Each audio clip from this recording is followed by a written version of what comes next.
My name is MojoDisco. I am a teaching artist. I am a event curator. I am the light of the sun. And I'm just an overall adult person. My environment made me tough. It made me see life through an honest lens. It made me stronger. And it made me creative as fuck.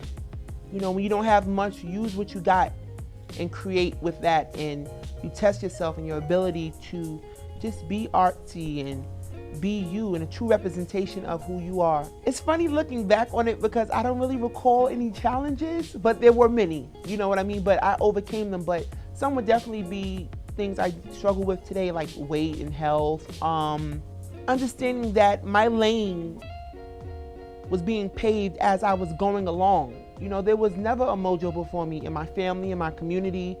So understanding that I had nothing to pull from, but taking pieces from people that I could use that were valuable.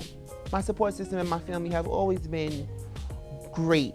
On a larger scale, it has been difficult because when you don't fit the norms, or when you don't follow the traditions, and when you don't continue the patterns, you know, you are the outcast. You are the black sheep. You are the one who is, what the fuck are you doing? Like, that's who you are. But using that as a source of strength has kept me going the most.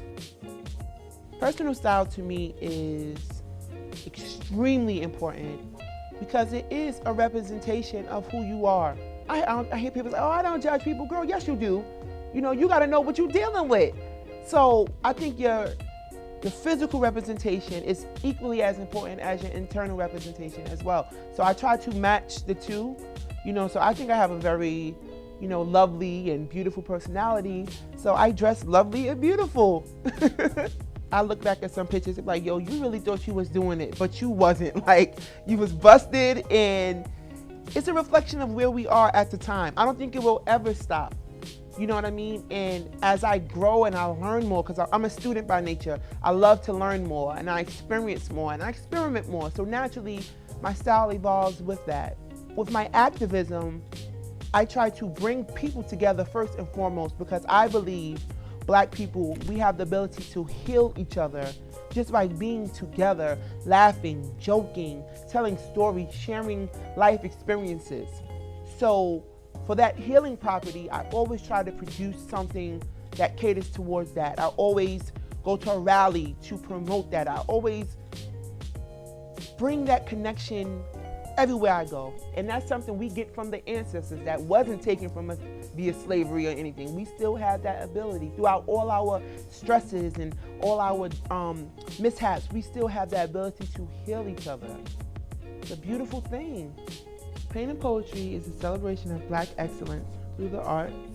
I really wanted to create a space that I felt was a true representation of, one, my generation, and two, who we really are as a people. You know what I mean? Got up one day, me and my friend Fox, and was like, yo, we doing this thing. We're gonna do it in the basement in Bushwick. And what happened was people came in a great number. Like, we was like, wow, like, y'all really mess with us. And from that moment on, I knew, okay, this is what I'm supposed to be doing. I cannot stop this if I wanted to. Like, it's a necessary thing. And I've been going with it every month since 2012. So I would go to events like Pride, and it never felt like I belonged there. I always felt like the visitor to their space. So just creating queer places for people of color, as well as my heterosexual friends, it was such a necessity. And Paint and Poetry does that seamlesly. It's almost like it's a gag, like seamlessly. And I'm so fortunate for that. I am a writer at queerfashion.com, and it's a website for queer people all over the world. I've always been a poet, but a writer I wasn't too sure about. But if you follow me on Facebook, you know I write the paragraphs down. So that leads to something, and that goes back to putting yourself out there, putting yourself in the universe, not being afraid to speak your truth, because you will connect with so much more people rather than bottling it in and keeping it inside in a dark, deep place. Share your truth.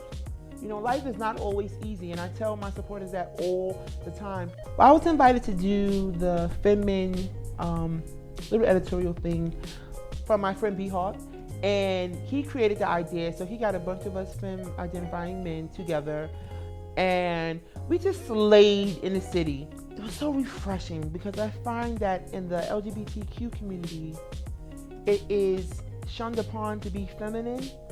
You know, even in the gay community, you can't be too gay.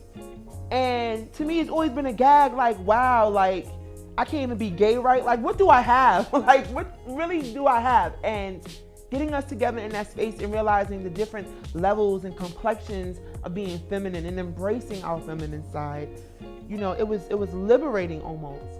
You know, we literally got together, like, it was almost like an episode of Sex and the City. We got together, we had mimosas in the penthouse, we drank, we got dressed, got face beat, and we just went outside and we pumped in the street. And it was just so liberating and one of the greatest experiences of my life.